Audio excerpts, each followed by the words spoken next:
how much money should you save before you decide to return back to India? For most of us, it's going to be moving target. Some of us who travel there for the very first time set a kind of a nominal target, like maybe $10,000, $100,000. But as life circumstances change, the target keeps shifting.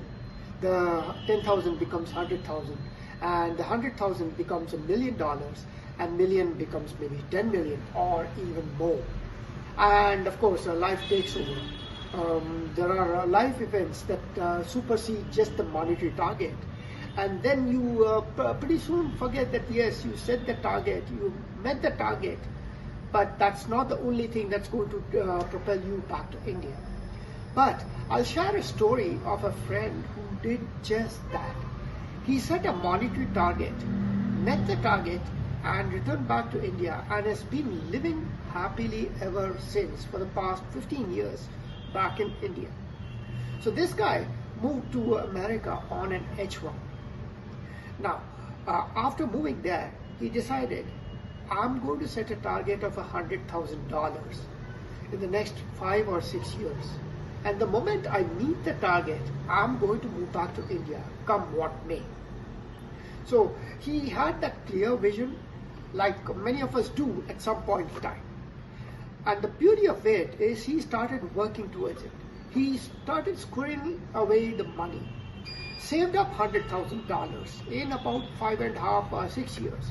And the moment he met the target, he got his wife convinced on his vision and moved back to India. Now, the fact is he had a safety cushion. His parents had a nice house in the suburbs of Bangalore where they were living. So he decided to move back with them. Spent about half that savings, about $50,000, on revamping the house. Built another floor on top of it. In the bottom floor, the parents lived with his brother and their family. He moved back, spent about $50,000 revamping the house, built another floor, and set aside the rest of the $50,000 in investments, conservative investments like FDs and mutual funds that started paying dividends. He started living off those dividends, and when he needed to replenish the funds, he would take up some consulting gigs back in Bangalore. But his target was very simple, very clear, and he continues to sustain himself with that savings, with that goal, and seems to be pretty happy and content about it.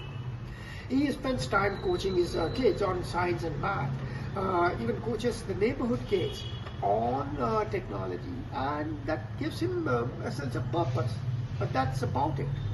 Now, this guy was able to set the target, meet the target, just do it. Can everyone else do it? Perhaps, perhaps not.